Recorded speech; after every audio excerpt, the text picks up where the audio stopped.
कोल्हापूर शहराचा विकास व्हायचा असेल तर महानगर प्रदेश विकास प्राधिकरण स्थापन करण्याची नितांत गरज आहे असं मत S4A विकास आघाडीचे प्रमुख राजू माने यांनी व्यक्त केले। शहराला मेट्रो सिटी दर्जा मिळाल्यानंतर कसा फायदा होतो यासह हद्दवाढ होईल का या सर्व मुद्द्यांवर माने यांनी आपली मतं व्यक्त केली आहेत। त्यांच्याशी बातचीत केली आहे आमचे प्रतिनिधी संगम कांबळे यांनी। नमस्कार। कोल्हापूर महानगरपालिकेच्या निवडणुकीची रणधुमाळी सुरू आहे। यामध्ये प्रत्येक पक्षाकडून हद्दवाढीचा मुद्दा घेतला जात आहे आणि त्याचबरोबर मेट्रो सिटी आणि मेट्रो ट्रेन अशा दोन ह्याच्यामध्ये अनेक प्रकारचा गैरसमजसुद्धा लोकांमध्ये पसरवला जात आहे। तर या सगळ्या संदर्भात आपण वस्तुस्थिती जाणून घेण्यासाठी आपल्या सोबत आहेत S4Aचे आपले राजू माने आपल्यासोबत आहेत। ते या सगळ्या मुद्द्यावरती विश्लेषण करणार आहेत।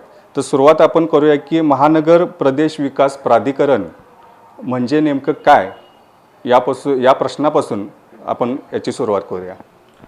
महानगर प्रदेश विकास प्राधिकरण म्हणजे 10 लाख लोकसंख्येने 20 किलोमीटरचे क्षेत्र।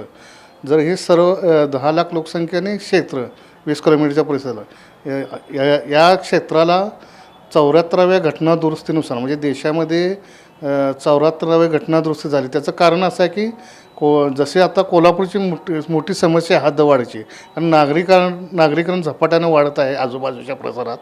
त्याच पद्धतीनं 74वी घटना दुरुस्ती झाली त्यावेळेला संपूर्ण देशाची जी आता चेन्नई, कलकत्ता, मुंबई, पुणे, नाशिक, नागपूर, हैदराबाद, दिल्ली यासारख्या शहरांच्यावर ही समस्या त्यावेळेला जाणवत होती।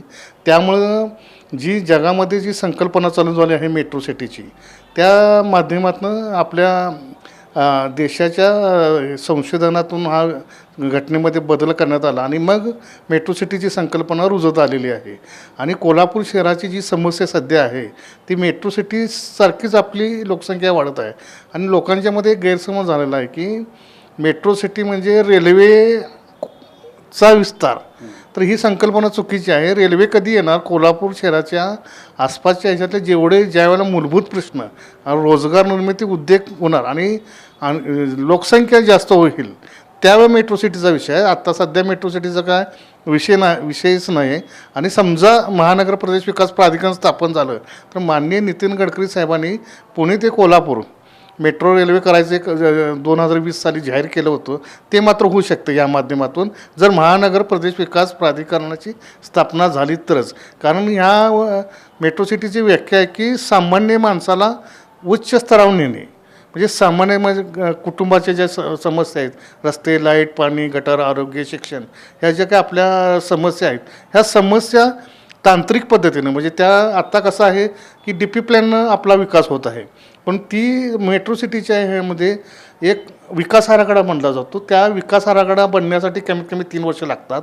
त्यामध्ये सर्व प्रकारच्या प्रत्येक इंचाचा आराखड्याची टेस्ट केली जाते। म्हणजे कुठं काय आहे आता गटारीची जर समस्या असेल तर काही गटारीतनं पाणी जात नाही, रोड खालीवर ह्या सगळ्या ज्या घटना म्हणजे ज्या गोष्टी आहेत जे विकासाला आता आपल्याकडे रस्ते उकरतात, डबरे पडतात, खड्डे पडतात ह्या ज्या काही गोष्टी आहेत त्या मेट्रो सिटीच्या आराखड्यामध्ये या पूर्ण निराकरण करून त्याचा आराखडा बनतो आणि त्यानंतर सल्लागार कंपनी शासन यामध्ये नेमते, प्रोजेक्ट रिपोर्ट बनतो आणि त्याच्याला फंड्स येतो म्हणजे फंड किती लागेल ह्याचे सगळं होते आणि ह्या सगळ्या गोष्टीसाठी नागरिकांच्यामधून याला संमती घेतल्यानंतरच ह्या गोष्टीची कारवाई चालू होते। एकंदरीत मेट्रो सिटी आणि मेट्रो ट्रेन या दोन्ही संकल्पना वेगवेगळ्या आहेत हे सरांनी स्पष्टीकरण केलेलंच आहे। आणि कोल्हापूर हद्दवाढीसाठी शहरातून समर्थन होताना दिसतं तर 42 गावातून याला विरोध होताना दिसतं।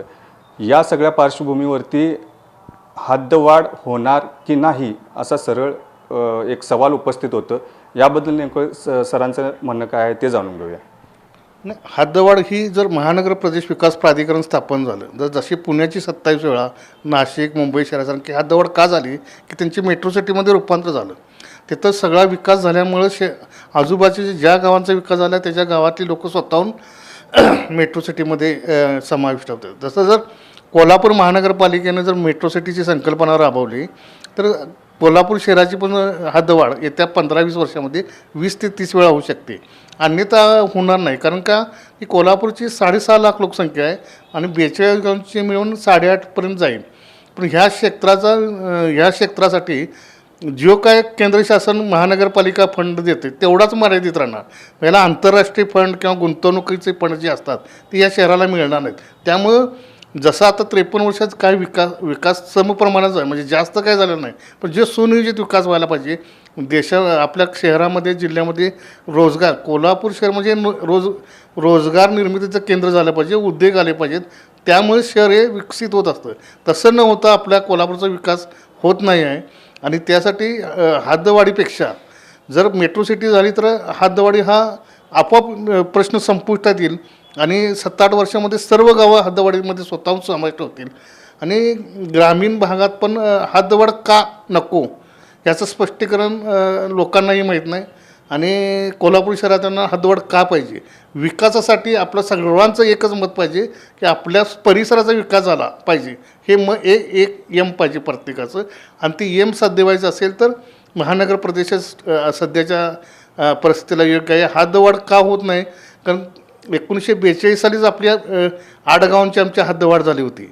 आणि शेती व्यतिरिक्त म्हणजे 8 गावं आजही कोल्हापूर महानगरपालिकेत आहेत, म्हणजे कसबा बावडा, टेंबलाईवाडी, उंचगाव, उजळाईवाडी, मोरेवाडी, पाचगाव, कळंबा, बालिंगा या गावांच्या 1942लाच हद्दवाढ झाली होती. फक्त त्यावेळेला 42 साली पड जमीन घेतली होती आणि शेती जमिनी वगळली होती. आणि आजच्या घडीला म्हणजे 42 ते 25 अखेर जर तुम्ही बघितला तर महानगरपालिका किंवा लोकप्रतिनिधींनी इथल्या ज्या शेती होती त्या 8 गावांच्यामध्ये त्यामध्ये काय विस्तार झाला किंवा काय प्रगती झाल्या का आज तिथे शेतीच आहे हे जर शासनाला पटवून दिले असते तर कितीतरी वेळा हद्दवाढ झाली असते. आणि ह्याला कोण चॅलेंज करू शकत नव्हतं, कारण हे 42 सालचं गॅजेट आहे. त्यामुळं लोकप्रतिनिधींनी हे लक्षात घेतलं पाहिजे की आता देशामध्ये जनगणना चालू आहे.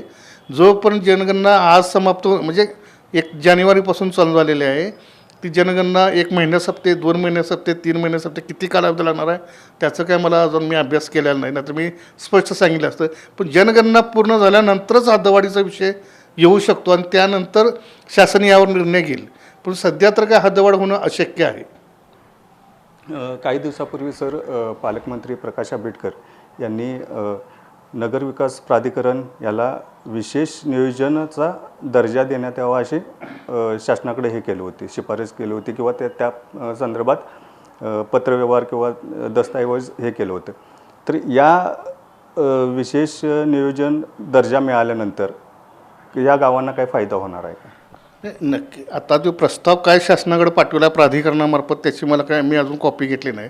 परंतु 42 गाव आणि शहर जर त्या 42 गावांच्यामुळे शहराला काय जर फायदा होत नसेल तर ही मागणी फार चुकीची आहे. विशेष प्राधिकरण कसं झालं पाहिजे, कोल्हापूर महानगरपालिकाने 42 गावांचा जर एकच विकास आराखडा बनला असेल तर नक्की आमचं त्याचं समर्थन असेल.